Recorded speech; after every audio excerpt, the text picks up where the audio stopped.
खुलुमबाय स्टुडिअ आं रबन बसुमतारी उदालगुरि सेनं बालिसेथा बाथौ गामिनि जारिमिनारि नुथाय थांनाय 100 बोसोर सिगां जोनोम मोननाय उदालगुरि जिल्लानि सेनं बालिसेथा बाथौ गामिया दिनै जारिमिनारि 100 बोसोराव आगान होबाय 17, 18 आरो 19 एप्रिल सानथामनि मेहेरगोनां हाबाफारिनि गेजेरजों खुंफुंलांबाय 100 बोसोर थानसालि गायसननाय फोरबो फालिथाय आरो गोदान बोसोर रंजालि बैसागु फोरबो फालिथाय हाबाफारिखौ हाबाफारिजों लोब्बा लाखिनानै बानजाय आफादा गामिनि जारिमिन बेरखांहोनायजों लोगोसे 100 बोसोरनि जारिमिनखौ गोजोरै फोथांना लाखिनो गांसे बालिसेथा रिगा मुंनि बिसम्बि बिजाबबो दिहुनो दिनै 100 बोसोर आबुं जानायखौ लानानै बे सानथामनि हाबाफारियाव गामिनिफ्राय गुबुन जायगायाव जुलि जालांनाय आइजोफोरखौ बरायनाय बाथौ धोरोमनि मुङै गोजोन खौसेथिनि हान्जा सुरनाय बारदै सिख्ला मोसानाय बादायनाय आरो बायदि बायदि रंगिना संगिना हाबाफारिनि गेजेरजों हाबाफारिया मोजाङै मोजां जोबनानै थाङो गेवलां मेलखौ बेखेवनानै होयो उदालगुरि जिल्ला दुलाराय बाथौ गौथुमनि बोसोनगिरि सिरि दैमारि बिथाङा गाहाय आलासि महरै बाहागो लायै दुलाराय बाथौ गौथुमनि आफादगिरि सभाराम बसुमतारी जर'खा हाबाफारियावनो बाहागो लाबावो इउपिपिएलनि बिजाथि दिपेन बर' उदालगुरि जिल्ला दुलाराय बाथौ गौथुमनि आफादगिरि गहिन चन्द्र बर' बिथांमोनहा सेनं बालिसेथानि थानसालि गायसननाय 100 बोसोर फोरबो फालिनायाव बाहागो लानानै जोबोद मोजां मोनदों जों गासै परिबेखखौ नायदों जे धोरोम आफादनि जिबायदि जानांगौ गासैबो बहाय एरेन्जमेन्टखौ नुदों आरो जिहेतु 100 बोसोरनि बहाय फालिदों 100 बोसोर जुदि बेक जुदि जाहरोबा होमब्ला जों हमनो हायो जे बै समाव जोंनि बर'नि धोरोमा मोनसे अलखद समाव दंमोन आरो जाय अलखद समाव बिथांमोनहा थानसालि गायसननानै गावनि धोरोमखौ लाखिदों बे मोनसे जारिमिनारि आरो बिथांमोननि जिखिनि कन्ट्रिबिउसन बे कन्ट्रिबिउसना जोबोद बेसेन गोसा होननानै जों बुंनो हायो थ' आसा खालामदों इयुनावबो जे बिथांमोना गावसोरनि बे हाबाफारिखौ मोजाङै लाखिलांबाय थागोन आरो गोजोरै लाखिनो नाजागोनखौ आसा खालामो दुलाराय बाथौ गौथुमनि गाहाय नेहाथारि मोनसे बाथ्रा फोसावदों मेघालयआव गोदान थानसालि लुफुंनायनि मेघालयआव थानसालि गोदाननि लुफुंनायखौ बेखेवनायनि बाथ्रा बे प्रग्रामा फैगौ 21 तारिखआव जाहैगोन नया बस्ति भलागन्ज बांलादेश बर्डार बे फिक्स जादों आरो बेखौ बेखेवहैगोन जाहैगोन प्रग्रामखौ मोनसे जारिमिन सोरजिनाया गोरलै नङा 100 बोसोर बिथांमोना आगान होबाय दिनै बिथांमोना मोनसे जारिमिन सोरजिलांबाय धोरोमखौ सिबिनाय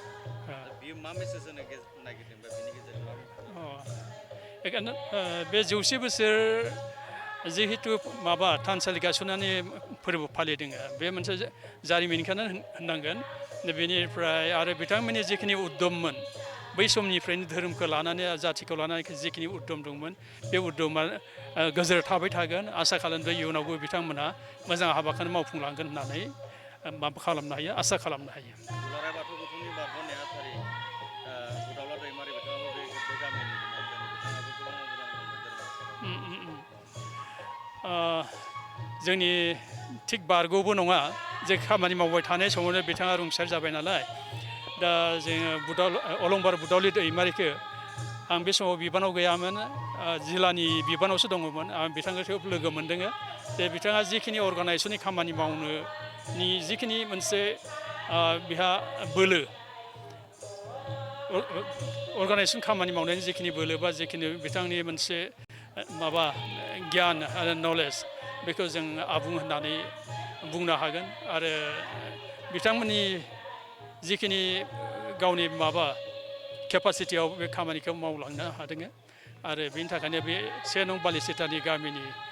रायजो राजा बा समाजा गावनि धोरोमखौ मोजां लाखिनो हादों होननानै बुंनो हायो खुलुमबाय जोंनि बे बड'लेण्ड रादाब बिथांमोननिसिम जोंहा दिनैनि बे सेनं बालिसेथा गामिनि 100 बोसोर थानसालि गायसननाय फोरबो आरो लोगोसेयैनो बै रंजालि बैसागु खुंथायनि हाबाफारिया दिनै फैयै फैयै जोबथा हाबाफारियाव सफैबाय दा जोंहा थांनाय 17 खालारनिफ्राय फैयै फैयै दिनैसिम जोबथायाव मोनफैबाय आरो जाखिनि बे हाबाफारि जालांबाय बे हाबाफारियाव जानाखि जोंजों हांख्रायजानाय आलासि बिथांमोना जोंखौ जोंनि खावलायनायखौ नाजावनानै जितु जोंनि हाबाफारिखौ जाफुंहोफैबाय बिथांमोननिसिम जोङो साबायखर बावहरो मानो होनोब्ला बिथांमोनाबो दुखु जारला खस्थ' दं जोंनि बे 100 बोसोरनि जा थांखि हाबाफारि खुंनो लानाय बेयाव बिथांमोना नुजाफैनानै जोंनि बे हाबाफारिखौ मदद खालामफैनानै आरो नुजाथिफैनानै गावनि बेसेन गोसा बिबुंथि माखासे सानदांथि मेलेमजों गुवारै रायजो राजानि गेजेराव बिबुंथि होफैनायनि थाखाय दा बेयावखायनो जोङो साबायखर बावनांगोन जों गामिनि गासै न'खर फोलेरफोरा जिथु जोंनि खावलायनाय बायदियै नुजाथिफैनानै जोङो बिथांमोनखौ बराय हरनाय जाबाय दा आरो जायफोरानोखि फैनो हायासै बिथांमोनखौ जोङो इयुनाव आरो बेबायदि माखासे हाबाफारिजों जोङो बरायनाय जाथों दा बेयावखायनो जायफोरानोखि फैबाय गावसोरनि बे बेसेन गोसा समखौ दोननानैब्लाबो जोंनि बे मोनसे जारिमिनारि बे 100 बोसोरनि हाबाफारियाव जाखिनि गावनि दुखु खस्थ'खौ सैनानै जिथु नुजाथिफैबाय बिनि थाखाय आं जोंनि बे सेनं बालिस्ता गामि जोंनि 100 बोसोर खुंथाय आफादनिफ्राय आफादगिरि जानानै आं गासैनिबो साबायखरखौ बावहरनाय जाबाय। 100 बोसोर नोंथांमोना आगान होबाय बे 100 बोसोरनि जारिमिनखौ फोथांना लाखिनो थाखाय मा खामानि बिथांमोना जोंनि बे हाबाफारिनि गेजेरजों मावलांगासिनो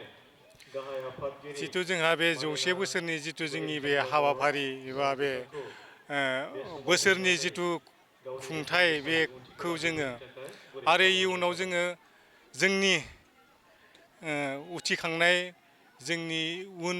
जोलैनि थाखाय जोङो बेखौ सिनायथि हिसाबै बेखौनो जों लानानै जोङो नोजोर बोनानै बे हाबाफारिखौ जोङो मावफुंबोनाय जादों आरो बेयाव जोङो बे 100 बोसोरसिम दिनैसिम जोंनि गामियाव मा जादों बिनि बिसिम्बि बेखौ जोङो बेखेव होनाय जाबाय दा बेयाव जोंहा माखासेया जारिमिनाव थालांगोन दा बेखौ नायनानै जोंनि इयुन जोलैफोरा बेखौ अरायबो मोनसे फोथांना लाखिगोन आरो मावफुंनायाव हेफाजाब होगोन जोंनि बे दिनैनि बे जारिमिनारि बे बिसम्बियाव जाखिनि सेबखांजानाय बाथ्राफोर दङ दा बेयावखायनो जोंनि बे 100 बोसोरनि जिखिनि हाबाफारि खुंबाय बेखौ जोङो गासैनिसिमबो जेनेबा मदद होफैनायनि थाखाय जोङो गोजोन साबायखर बावहरनाय जाबाय।